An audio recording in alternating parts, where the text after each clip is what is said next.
the best academy. Hi friends, welcome to Harish academy. ఈరోజు వార్తలు నిలిచిన జాతీయ అంతర్జాతీయ రాష్ట్రీయ అంశాల గురించి, వార్తలు నిలిచిన వ్యక్తులు, అవార్డులు, పుస్తకాలు, మరి క్రీడా సంబంధిత సమాచారం, ఒక్కొక్క అంశాన్ని వివరంగా తెలుసుకుందాం. ఈరోజు మన ఫస్ట్ టాపిక్ వచ్చేసి భారతదేశం యొక్క వృద్ధి రేటును IMF ఈ ఆర్థిక సంవత్సరంలో 7% అంచనా వేస్తూ వార్తల్లోకి వచ్చింది. ముఖ్యంగా పోటీ పరీక్షలకు ప్రిపేర్ అవుతున్న ప్రతి ఒక్క అభ్యర్థి రానున్న పోటీ పరీక్షలను దృష్టిలో ఉంచుకొని ఏ పోటీ పరీక్షన కానివ్వండి, ఏ స్థాయి పోటీ పరీక్షన కానివ్వండి, తప్పనిసరిగా చదవాల్సిన కొన్ని టాపిక్స్ ఉంటాయి. లాస్ట్ 6 months ఆర్ 1 yearలో రెగ్యులర్గా రిపీటెడ్గా వార్తలు నిలుస్తున్న అంశాలు ఏవైతే ఉంటాయో వాటికి ఫస్ట్ ప్రియారిటీ ఇవ్వండి. అలా సబ్జెక్ట్ వైజ్ కరెంట్ అఫైర్స్ని చూడండి. ఇక్కడ ఎకానమీ సబ్జెక్ట్లో భాగంగా ఇండియాస్ గ్రోత్ రేట్స్ ఎస్టిమేషన్ అనే టాపిక్ని ప్రతి వారం కూడా మనం చూస్తూనే ఉన్నాము. సో ఇక్కడ IMF, international monetary fund, IMF ఇక్కడ ప్రధాన కేంద్రము అంతర్జాతీయ ద్రవ్యనిధి అంటాం. వాషింగ్టన్ DC కేంద్రంగా అమెరికాలో పనిచేస్తుంది. మరి IMF వారు రీసెంట్గా వరల్డ్ ఎకనామిక్ అవుట్లుక్ అనే ఒక రిపోర్ట్ని రిలీజ్ చేశారు. ఆ రిపోర్ట్లో ఏం చెప్తున్నారంటే భారతదేశం యొక్క వృద్ధి రేటుని ఎలా చూస్తాం? GDP, gross domestic product. It is the final value of all the goods and services that are produced within the boundaries of the particular country within the given time. ఒక సంవత్సర కాలంలో లేదా ఇవ్వబడిన సమయంలో ఒక దేశ సరిహద్దు లోపల ఉత్పత్తి అయ్యే అంతిమ వస్తు సేవల విలువనే ఆ దేశ లేదా ఆ ప్రాంత GDPగా చూస్తాం మనం. సో మరి భారతదేశం యొక్క GDP ఎంతలో పరిమితం అవుతుందట అంటే ఈ ఆర్థిక సంవత్సరంలో 7%. ఈ ఆర్థిక సంవత్సరం అంటే ఏంటి? ఏప్రిల్ 1, 2024 ప్రారంభమైంది కదా, నెక్స్ట్ ఇయర్ March 31, 2025 ముగుస్తుంది కదా. So this is financial. ఈ ఆర్థిక సంవత్సరంలో 7% లోపే ఉంటుందంట, గుర్తుపెట్టుకోండి. ఇక్కడ సో పాయింట్స్ చూద్దాము. ఏడాది భారత వృద్ధి 7%, వచ్చే సంవత్సరంలో 6.5% ఉంటుందంట. IMF అంచనాలు భారత వృద్ధి రేటు గత ఆర్థిక సంవత్సరంలో లాస్ట్ ఫినాన్షియల్ ఇయర్లో 8.2% అయినా ప్రస్తుత ఆర్థిక సంవత్సరంలో 7%కే పరిమితం కావచ్చు. 7 లేదా అంతకంటే తక్కువనే ఉంటుందంట కావచ్చు అని అంతర్జాతీయ ద్రవ్యనిధి అంచనా వేస్తోంది. వచ్చే ఆర్థిక సంవత్సరం మనం చూస్తే 2025 ఆ సంవత్సరంలో 6.5% వృద్ధి రేటు నమోదు చేయొచ్చని అంచనా వేస్తున్నారు. ఇక అంతర్జాతీయ ఆర్థిక వ్యవస్థపై మాట్లాడుతూ కొన్ని దేశాల్లో ధరల ఒత్తిళ్లు కొనసాగిన మొత్తం మీద ద్రవ్యోల్బణ యుద్ధంలో గెలిచినట్లు భావించాలని చెప్పడం జరిగింది. ద్రవ్యోల్బణం అంటే ఏంటి? Too much money chasing two few goods. So inflation అంటాము, ఓకేనా. వార్షిక వరల్డ్ ఎకనామిక్ అవుట్లుక్లో IMF వారు చెప్పడం జరిగింది. ఇంకా మిగతా ఏం చెప్పారో చూడండి. 2022 మూడో త్రైమాసికంలో ద్రవ్యోల్బణం 9.4% వద్ద గరిష్ట స్థాయికి చేరింది. 2025 చివరకు ఇది 3.5%కి పరిమితం కావచ్చు అంట. 2000 నుండి 2019 సగటు అయిన 3.6%తో పోలిస్తే ఇది తక్కువ. అంతర్జాతీయ ఆర్థిక వృద్ధి ఈ ఏడాది వచ్చే ఏడాది కూడా 3.2% వద్ద స్థిరంగా ఉండొచ్చు. అమెరికా ఈ ఏడాది 2.8% వృద్ధితో బలంగా కనిపించనుంది. ఐరోపా ఆర్థిక వ్యవస్థలు మోస్తరు వృద్ధితో వచ్చే ఏడాది పుంజుకోవచ్చు అంట. సో ఈ విధంగా రిపోర్ట్స్ ఏమైనా ఉంటే ఖచ్చితంగా చూడండి. అందులో సబ్జెక్ట్ రిలేటెడ్ కరెంట్ అఫైర్స్లో భాగంగా ఈచ్ అండ్ ఎవ్రీ సబ్జెక్ట్లో వచ్చే అప్డేట్స్ ఏవైతే ఉంటే వాటిని ఖచ్చితంగా చూడండి. సో ఇక్కడ ఒక ఎస్టిమేషన్ రానున్న 2030 సంవత్సరం నాటికి భారతదేశానికి సంబంధించి కానివ్వండి, ప్రపంచానికి సంబంధించి కానివ్వండి కొన్ని ఎస్టిమేషన్స్. 2030 నాటికి ప్రపంచ డ్రోన్ మార్కెట్ అంటే unmanned air vehicles, the dependency on drones is increasing nowadays. మానవరహిత విమానాలపై ఆధారపడుతున్నాడు. రీసెంట్గా మనం చూసాము అక్టోబర్ మంత్ 22, 23 అమరావతి వేదికగా డ్రోన్ సమ్మిట్ లేదా డ్రోన్ ఎగ్జిబిషన్ కూడా జరిగింది. సో ఇక్కడ చూడండి, ప్రపంచ డ్రోన్ మార్కెట్లో ప్రస్తుతం 1.5% ఉన్న భారత్ వాటా, మొత్తం ప్రపంచంలో 100% డ్రోన్స్ అనుకుంటే అందులో 1.5% ఉందట ప్రస్తుతం భారత్ వాటా. 2030 నాటికి 12.2%కి చేరుకుంటుంది అని అంచనా వేస్తున్నారు. So ministry of civil aviation వారు ఈ ప్రెడిక్షన్తో చెప్తున్నారు. పౌర విమానయాన శాఖ సీనియర్ ఆర్థిక సలహాదారు పీయూష్ శ్రీవాస్తవ్ గారు పేర్కొన్నారు. విలువ ఆధారిత సేవల్లో వాల్యూ యాడెడ్ సర్వీసెస్లో 35%, ఉత్పత్తి మ్యానుఫ్యాక్చరింగ్ సెక్టార్లో 32%, కాంపోనెంట్ సెక్టార్లో 16%, సాఫ్ట్వేర్లో 12%, నైపుణ్య రంగంలో స్కిల్ 5% వృద్ధి ఉంటుందని వివరించారు.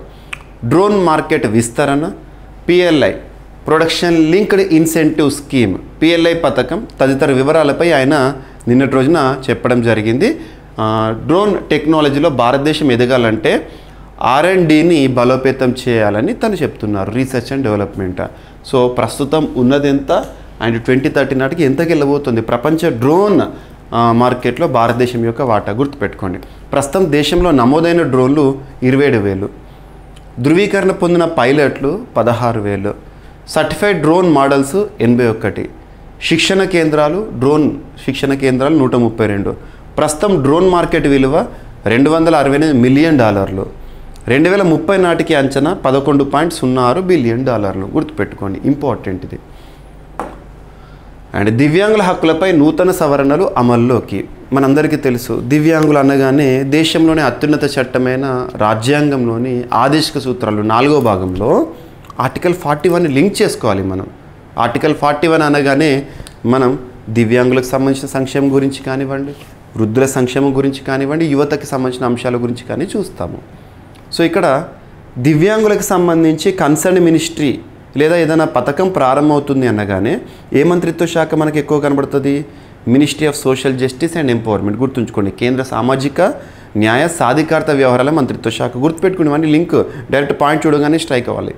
సో ఇక్కడ దివ్యాంగులకు సంబంధించి భారతదేశంలో ప్రస్తుతం అమలవుతున్న చట్టాలను చూస్తే persons with disability, equal opportunities, protection of rights, full participation act 1995 చట్టము, తర్వాత దివ్యాంగుల రక్షణ చట్టం 2016 ప్రస్తుతం అమల్లో ఉంది.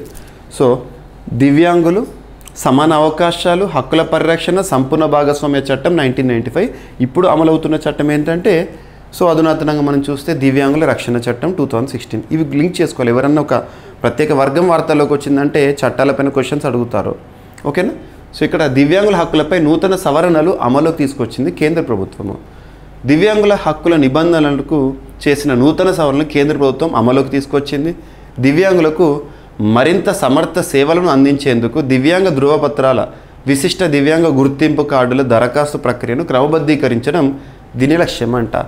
తాజా నిబంధనల ప్రకారము నిర్దిష్ట వైకల్యాలు గల వ్యక్తులు దివ్యాంగ ధృవపత్రాలు అండ్ UDID కార్డుల కోసం UDID పోర్టల్ ద్వారా దరఖాస్తు చేసుకోవచ్చు అంట. దరఖాస్తులను వారి జిల్లా వైద్యాధికారులకు లేదా చికిత్స పొందే వైద్య కేంద్రాలకు సమర్పించవచ్చు. దీంతోపాటు వైకల్య స్థాయిలను గుర్తించేలా రంగుల చిహ్నాలు గల UDID కార్డులను తీసుకొస్తున్నారు. ఆ ప్రకారం 40% కంటే తక్కువ వైకల్యం కలిగిన వారికి తెలుపు, 40 నుండి 79% డిజేబిలిటీ ఉన్న వాళ్ళకు పసుపచ్చ, 80% అని అంతకంటే ఎక్కువ డిజేబిలిటీ ఉన్న వాళ్ళకు నీలం రంగు కార్డులను అందజేస్తారంట. అంతేకాకుండా వ్యక్తుల వైకల్యం నిర్ధారణైన 3 నెలల్లోగా వైద్యాధికారులు సంబంధిత దివ్యాంగ ధృవపత్రాలు UDID కార్డులకు తప్పక జారీ చేయాలంట. పెట్టుకోండి. సో నూతన అంశాలు. అండ్ ఇక్కడ ఢిల్లీ దివ్యాంగులకు సంబంధించిన ఒక అంశంతో వార్తల్లోకి వచ్చింది. వాళ్ళకి ఆర్థిక సాయం. సో ప్రత్యేక దివ్యాంగులకు నెలకు 5,000 రూపాయల సాయం చేసే అంశంతో ఢిల్లీ ప్రభుత్వం తీసుకున్న నిర్ణయం వార్తలోకి వచ్చింది. ఢిల్లీలో ప్రస్తుతం ముఖ్యమంత్రిగా ఆమ్ ఆద్మీ పార్టీకి సంబంధించిన సీనియర్ అతిషి గారు ముఖ్యమంత్రిగా విధులు నిర్వర్తిస్తున్నారు. సో గరిష్ట స్థాయి ప్రత్యేక అవసరాలు కలిగిన దివ్యాంగులకు నెలకు 5,000 రూపాయల చొప్పున ఆర్థిక సాయం అందించాలని ఢిల్లీ ప్రభుత్వం నిర్ణయించింది. ఈ మేరకు సాంఘిక సంక్షేమ మంత్రి సౌరభ్ భరద్వాజ్ గారు వెల్లడించడం జరిగింది. ఈ సాయం పొందడానికి 60% శారీరక వైకల్యం గల వ్యక్తులు అర్హులంట. నెల రోజుల్లో నూతన సహాయ పథకాన్ని అమలులోకి తీసుకొస్తామని చెప్పారు. దీనికి లెఫ్టినెంట్ గవర్నర్ ఆమోదం అవసరం లేదని భావిస్తున్నట్లు చెప్పారు. 2011 జనాభా లెక్కల ప్రకారం ఢిల్లీలో 2.34 లక్షల మంది దివ్యాంగులు ఉండగా వారిలో 9,500 మంది నుంచి 10,000 మంది గరిష్ట స్థాయి అవసరాలు కలిగిన వారు ఉన్నారు. వారికి ఈ స్కీము అప్లికేబుల్ చేస్తారంట. అండ్ కెరీర్ మార్గదర్శకానికి AI వినియోగంలో 85% విద్యార్థులు. The dependency on artificial intelligence is increasing nowadays. మానవుడు కృత్రిమ మీద పైన ఆధారపడుతున్నాడు. ప్రస్తుతం ప్రపంచాన్ని కృత్రిమ మీద నడిపిస్తోంది అని చెప్పడంలో అతిశయోక్తి లేదు. సో ఇక్కడ అబ్జర్వ్ చేస్తే సో దేశంలో 85% పాఠశాల విద్యార్థులు తమ కెరీర్ మార్గదర్శనం కోసం ChatGPT వంటి కృత్రిమ మేధ సాధనాలను వినియోగిస్తున్నారు. వారిలో 40% మంది అసలు కెరీర్ సలహాదారులను సంప్రదించడం లేదంట. ఈ మేరకు 2024 యాన్యువల్ స్టూడెంట్ క్వెస్ట్ సర్వే నివేదిక పేర్కొంది. కెరీర్ కళాశాల కౌన్సిలింగ్ వ్యవహారాలకు సంబంధించిన వస్తున్న మార్పులను సర్వే సమగ్రంగా ఆవిష్కరించింది. IC3 ఇన్స్టిట్యూట్, ఫ్లేమ్ యూనివర్సిటీ సంయుక్తంగా ఈ సర్వేను నిర్వహించినాయి. ఈ సందర్భంగా 9వ తరగతి నుంచి 12వ తరగతి చదివే విద్యార్థులు దాదాపు 2200 విద్యార్థులను 56 దేశాలు విస్తరించిన 35,656 మంది కౌన్సిలర్ల అభిప్రాయాలు సర్వేల పరిగణలోకి తీసుకొని చెప్పారు. సో ఇప్పటికే అనుసరిస్తున్న కౌన్సిలింగ్ విధానాల్లో అంతరాలను తగ్గించేందుకు, విద్యార్థుల మెరుగైన భవితకు మార్గదర్శనం చేసేందుకు ఉపయుక్త సమాచారాన్ని నివేదిక అందించిందంట. గుర్తుంచుకోండి. అండ్ భారత అమ్ముల పొదిలో జలాంతర్గామి ఇటీవల కమిషనింగ్తో వార్తల్లోకి వచ్చింది. INS అర్ధమన్. గుర్తుంచుకోండి, అర్ధమన్. సో విశాఖ వద్ద దీన్ని కమిషన్ చేయడం జరిగింది. విశ్వసనీయ సమాచారం మాత్రం ఇచ్చారు పేపర్లో. సో విశాఖ SBCలో SSBNS-4 సబ్మెరైన్ ప్రారంభం అనే అంశము. భారత అమ్ముల పొదిలో మరో అస్త్రం చేరింది. అణుశక్తిని పెంపొందించుకునే క్రమంలో రక్షణ వ్యవస్థలోకి కొత్తగా జలాంతర్గామి ప్రవేశించింది. అణుశక్తితో నడిచే భారత 4వ బ్యాలిస్టిక్ క్షిపణి జలాంతర్గామి అర్ధమాన్ విశాఖ సముద్ర తీరంలో నీటిలోకి ప్రవేశించింది. తెలంగాణలో నావీ రాడార్ కేంద్రం ప్రారంభించిన మరుసటి రోజే రక్షణ శాఖ మంత్రి ప్రారంభించారు తెలంగాణలో దామగుండంలో. ఆ తర్వాత రోజే ఇది జరిగిందంట. అక్టోబర్ 16 విశాఖలోని షిప్ బిల్డింగ్ సెంటర్లో దీని ప్రారంభోత్సవం జరిగిందని చెప్తున్నారు. దీని ప్రత్యేకతలు ఏంటో చూస్తే సరిపోతుంది. అండ్ సో రాష్ట్రీయ అంశాల్లో భాగంగా యాక్చువల్గా IIT అనే టాపిక్ వార్తల్లోకి వచ్చింది. Indian institute of technology. భారతదేశంలో ఇటీవల కాలంలో IITs సాధిస్తున్న ప్రగతి అద్భుతము.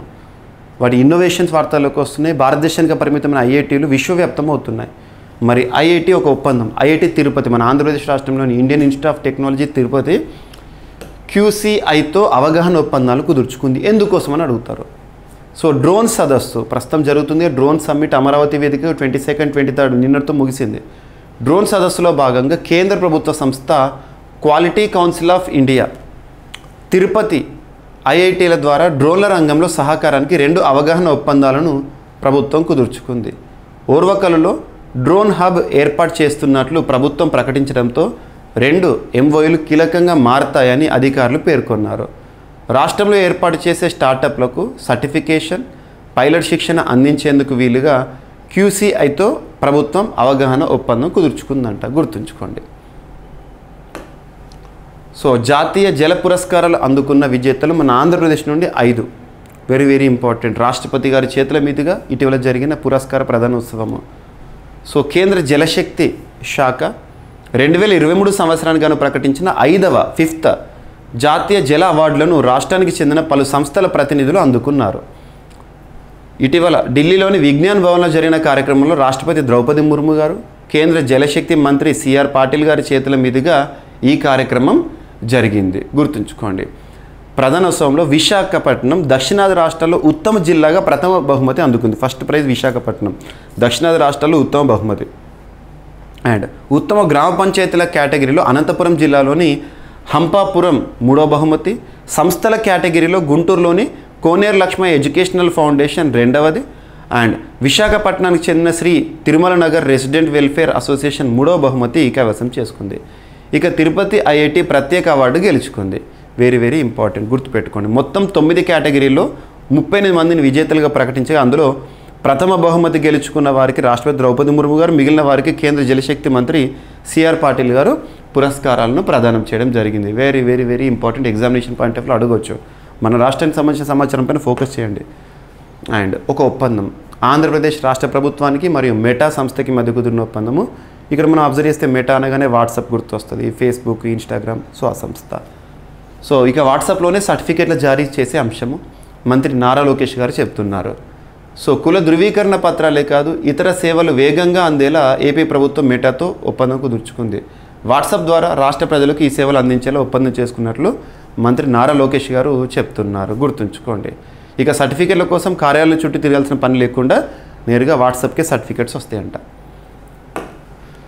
అండ్ తెలంగాణ దేశంలోనే మొదటి స్థానంతో వార్తల్లోకి వచ్చింది. ప్యాడీ విషయంలో దేశంలో నెంబర్ 1 పొజిషన్లో తెలంగాణ ఉందని ఇటీవల కేంద్ర వ్యవసాయ శాఖ వారు విడుదల చేసిన గణాంకాలు చెప్తున్నాయి.